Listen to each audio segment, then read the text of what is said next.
Pastor Praveen పగడాల గత సంవత్సరం మార్చి 24 ఇదే రోజుని రాష్ట్ర వ్యాప్తంగా ఆయన మరణం అయితే సంచలనంగా మారింది.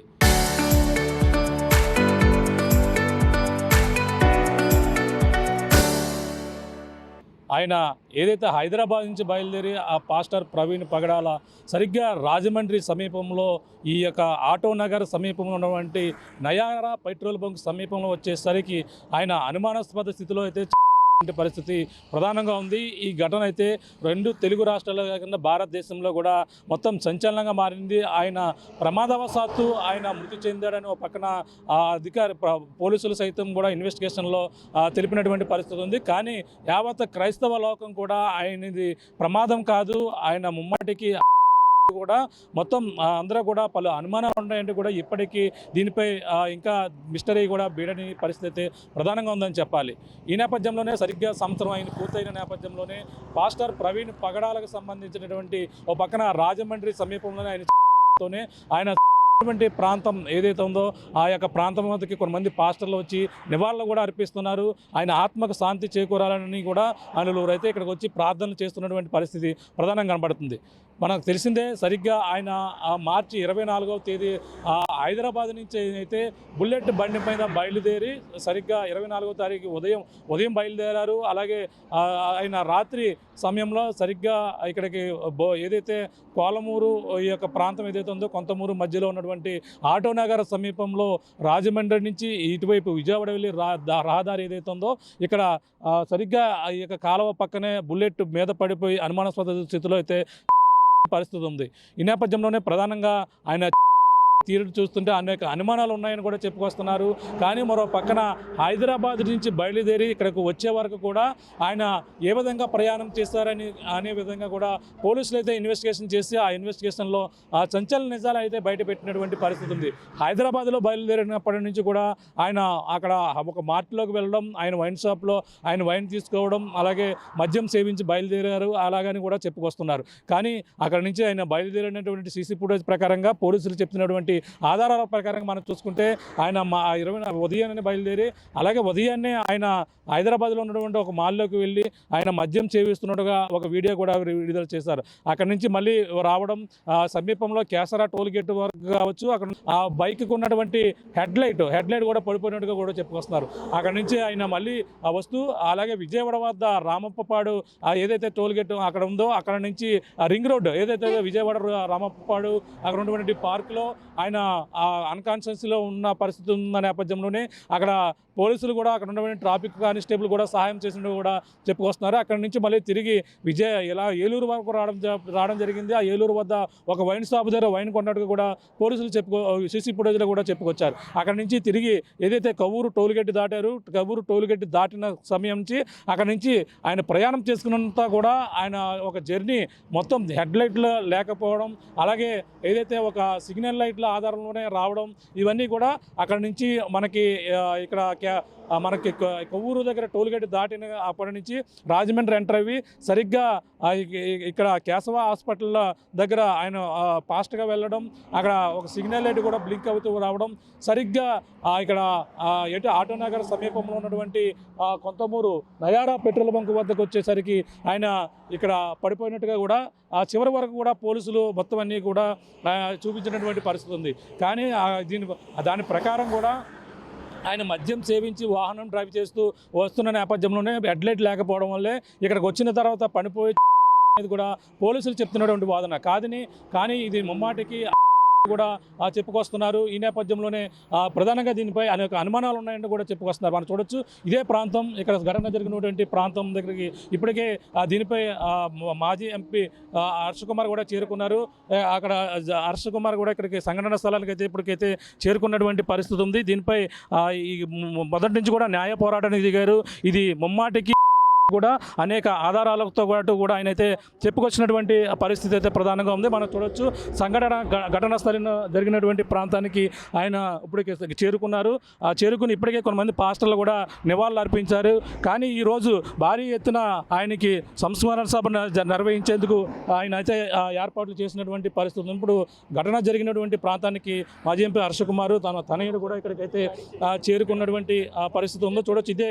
ఇక్కడే సరిగ్గా ఆయన ఏదో పాస్టర్ ప్రవీణ్ పగడాల ఆయన బండిపై ఇక్కడే అనుమానాస్పద స్థితిలో పక్కన పోలీసులు ఇది ప్రమాదం అని చెప్పుకొస్తున్నారు. కానీ యావత్ క్రైస్తవ లోకం ఇది ప్రమాదం కాదు, ఇది ముమ్మాటికి ఇక్కడ ఒక యాక్సిడెంట్గా క్రియేట్ చేశారని కూడా చెప్పుకొస్తున్నారు. దాంతోపాటు కూడా ఇక్కడ చూస్తున్నాం, ఇక్కడ నివాళులు అర్పిస్తున్నటువంటి దృశ్యాలు మనకి ఇప్పుడు ఎక్స్క్లూజివ్గా చూస్తున్నాం. ఇప్పుడు ఆయన ఇక్కడికి రావడం ముందు నుంచి కూడా దీనిపై అందరితో కూడా పోరాడుతున్నటువంటి పరిస్థితి ఉంది. చూడొచ్చు, ఇదిగో ఆయన ప్రస్తుతం ఇక్కడ క్యాండిల్ వెలిగించినటువంటి దృశ్యాలు, కొంతమంది ఇప్పటికే పాస్టర్లు రావడం క్యాండిల్స్ వెలిగించారు.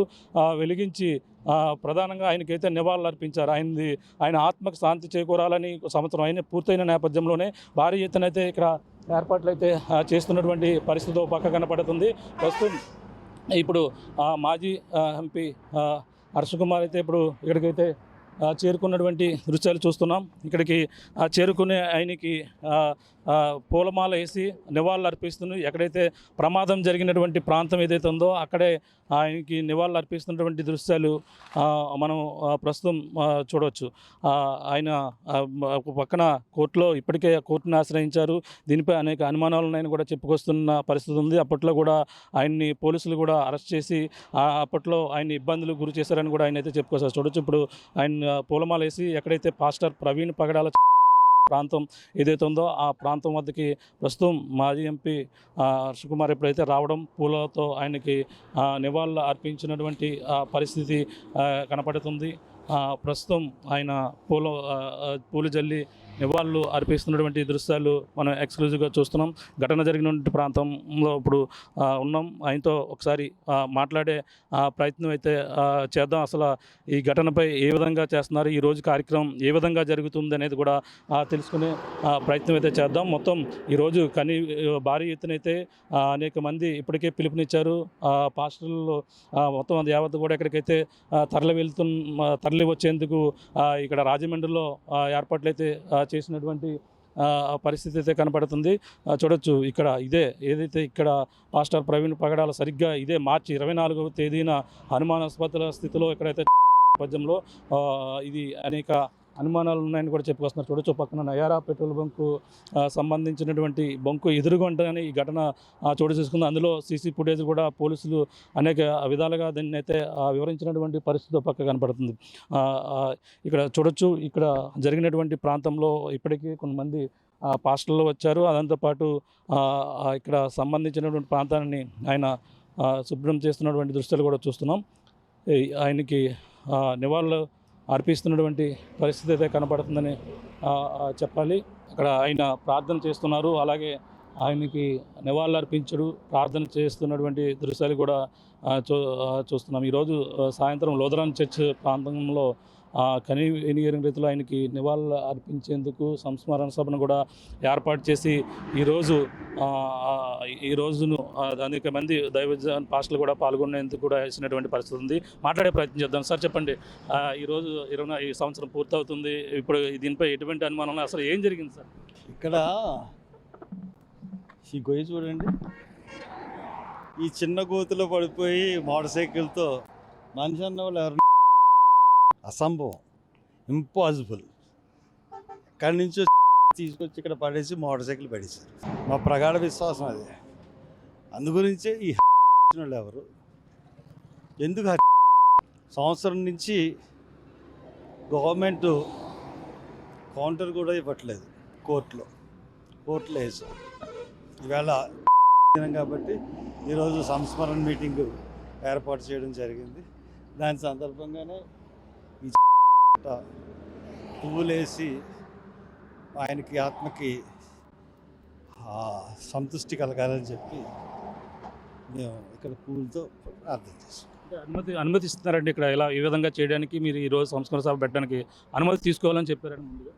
అనుమతి తీసుకున్నామండి. పోలీసులు సంస్మరణ సభ పెట్టడానికి అనుమతి ఇచ్చారు. ఇక్కడ పూలు వేయడానికి ఎవరి అనుమతి అవసరం లేదు.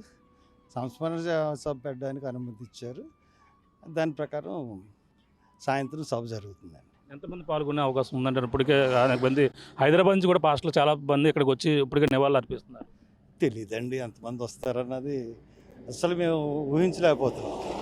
కారణం ఏంటంటే సంవత్సరం అయింది జరిగి, అప్పుడు ప్రజల్లో ఒక ఎమోషన్ ఉండేది. మరి ఇప్పుడు ఎంతమంది పాల్గొంటారు? 500 మంది పాల్గొంటారా? 600 మంది పాల్గొంటారా? 1000 మంది పాల్గొంటారా? 2000 మంది పాల్గొంటారా? 3000 మంది పాల్గొంటారా? 4000 మంది పాల్గొంటారా? 5000 మంది పాల్గొంటారా అన్నది అసలు చెప్పలేకపోతాం. కాబట్టి ఆ గ్రౌండ్లో అక్కడ పెట్టాం. అంతమంది పాల్గొన్నా సంతోషం. అంటే ఇది ముగిసిన అధ్యాయంగా చెప్పుకొస్తున్నారు పోలీసులు. గతంలో సీసీ ఫుటేజ్తో పాటు మొత్తం అన్నీ కూడా చూపించేసి ఇది ఒక ముగిసిన అధ్యాయంగా చెప్పుకొస్తున్నారు. కానీ మీరు ఒక పక్కన న్యాయ పోరాటం చేస్తున్నారు, హైకోర్టు కూడా ఆశ్రయించారు. ఈ పరిణామాలు ఎలా జరిగింది? ముగిసిన అధ్యాయం అయితే వాళ్ళకి అంత కాన్ఫిడెంట్గా ఉంటే ఇది యాక్సిడెంట్ అని చెప్పి వాళ్ళు చెప్తున్నారు కదా. హైకోర్టులో మేము ఒక పిటిషన్ వేసాం. దానికి ఇది ముగిసిన అధ్యాయం కాబట్టి దీని మీద తేల్చేసాం అని హైకోర్టుకి చెప్పొచ్చు కదా. హైకోర్టుకి ఎందుకు వాళ్ళు చెప్పలేకపోతున్నారు? ముగిసిన అధ్యాయం అని చెప్పట్లేదు. లేకపోతే గవర్నమెంట్ దీని మీద రిప్లై ఇవ్వలేని పరిస్థితులు ఎందుకు ఉంది?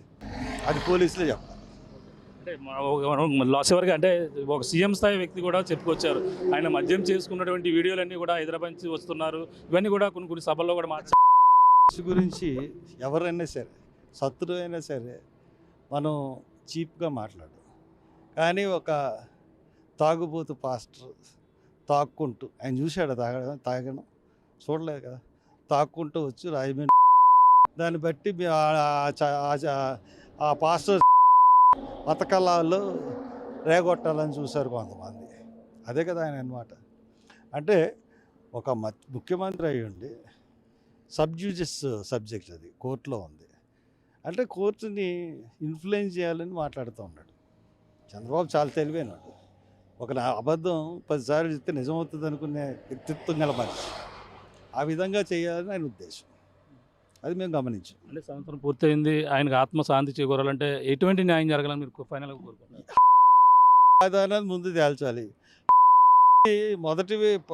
వాదనలు మొదలెట్టిన 1వ రోజు 2వ రోజు తెలిపోతుంది. పోస్ట్ మార్టం రిపోర్ట్ చాలు. అది ఎవరు చేశారన్నదాన్ని అది గవర్నమెంట్ కనిపెట్టాలి. అది ఒక్క రోజులోనే కోర్టులో తేలిపోతుంది. దాంట్లో ఎటువంటి డౌట్ లేదు మాకు. ఎందుకంటే గాయాలు అటువంటి ఈ చిన్న దాంట్లో పడిపోతే అంతంత దెబ్బలు తగులుతాయండి. గొడ్డలతో ఇక్కడ పడిపోతే ఇది అవుతాయా? సో దట్ అది అన్నది 100%. అది ఎవరు చేశారు, ఎందుకు చేశారు? పిఎం రిపోర్టు, ఫారెన్సిక్ రిపోర్ట్ ఇవన్నీ కూడా వచ్చాయంటే క్లియర్గా ఏమన్నా? అటాప్సీ రిపోర్ట్లో ఆల్కహాల్ తేగనట్టుగా వాసన లేదన్నారు. ఫారెన్సిక్స్ రిపోర్ట్లో కొన్ని అవయవ భాగాలకి మెథైల్ ఆల్కహాల్గా ఉన్నట్టుగా కనపడింది అన్నారు. వాళ్ళు ఇంజెక్షన్ కూడా చేయొచ్చు కదా. కాబట్టి ఫారెన్సిక్లో అటాప్సీ రిపోర్ట్లో చాలా క్లియర్గా ఉంది తాగలేదని. కాబట్టి పాపం చంద్రబాబు నాయుడు చెప్పేదానికి అర్థం లేకుండా పోతుంది. ఇది పరిస్థితి. ప్రస్తుతం మాట్లాడే ప్రయత్నం చేద్దాం. ఇక్కడ శ్రీరామ్ గారు, సార్ మీరు ఒక పోస్ట్ పెట్టారు, ఇతనే ఆ వ్యక్తి అని కూడా. ఏంటి అది, ఎలా అనుకోవచ్చు? ఇప్పటికొచ్చి ఎందుకని రాష్ట్ర ప్రభుత్వం 600 సీసీటీవీ ఫుటేజ్లు గ్యాదర్ చేశారన్నారు కదా. 600 సీసీటీవీ ఫుటేజ్లు కోర్టుకి సబ్మిట్ చేసేస్తే అయిపోద్ది కదా, చాలా క్లారిటీ వస్తుందేమో. ఏదైతే ఇనీషియల్గా ప్రెస్ను కూడా ఈ కుట్రలో భాగస్వామ్యం చేశారు. వాళ్ళ దగ్గర ఉన్నటువంటి సీసీటీవీ ఫుటేజెస్ ఏవైతే ఉన్నాయో వాటిని కోర్టుకి సబ్మిట్ చేయకుండా ప్రెస్ ద్వారా పబ్లిక్కి రిలీజ్ చేసి ఇది ఒక అంటే పబ్లిక్ మైండ్ సెట్లోనే ఇది యాక్సిడెంట్ అని చిత్రీకరిద్దామని చూశారు. అది మీ ద్వారా పబ్లిక్ ఎందుకు తెలియజేయాలి? It's not public. ఇది పోస్ట్ ఒకటి వైరల్ అవుతుంది. ఇతను అంటే మాకు తెలియకుండా మీకు తెలిసి ఉండాలి కదా. అన్ని వాస్తవాలు బయటకు వస్తాయి. See this is a very small case. To be frank, this case is only 1 year old. 7 years Vivekananda Reddy ఇప్పటికే వాళ్ళ కూతురు పోరాడుతుంది. అలాగే everything will come. Nobody see అంత ఈజీగా ఇదేమీ దాగుండిపోయే కేసు కాదు. మీరు చూడండి, వాస్తవాలన్నీ బయటకు వస్తాయి. There is a very close fight between Praveen Pagadala and rest of others. So ఆ క్లోజ్నెస్ని తట్టుకోలేకే ఆయన్ని అసాసినేట్ చేశారు. అది ఇది పరిస్థితి ప్రస్తుతం ఇంపై అయితే ప్రస్తుతం శ్రీరాజు ఎవరైతే ఉన్నారో హర్ష కుమార్ తనయుడు కూడా ఒక పోస్ట్ పెట్టారు. ఇతనే అతను అంటూ కూడా చేసినటువంటి ఇప్పుడు ఈ పోస్ట్ అయితే సంచలనంగా మారింది. మనం చూస్తున్నాం ప్రవీణ్ పగడాల లో ఇతనే A1 అంటూ కూడా ఆయన ఒక వీడియో పెట్టారు. ఇది కూడా ప్రస్తుతం ఆయనతో మాట్లాడే ప్రయత్నం చేస్తాం. త్వరలోనే ఇవన్నీ కూడా బయటకు వస్తాయని కూడా చెప్పుకొస్తారు. కానీ ఈ జరిగినటువంటి ఘటనపై ఇప్పుడు మాజీ ఎంపీ హర్ష కుమార్ ఇప్పుడు రావడం, ఆయనకైతే నివాళులు అర్పించడం కూడా జరిగింది. ఈ యొక్క ప్రాంతాన్ని కూడా ఆయన అయితే పరిశీలించి ఇక్కడ జరిగినటువంటి ఘటన అందరికి కూడా తెలిసిందే.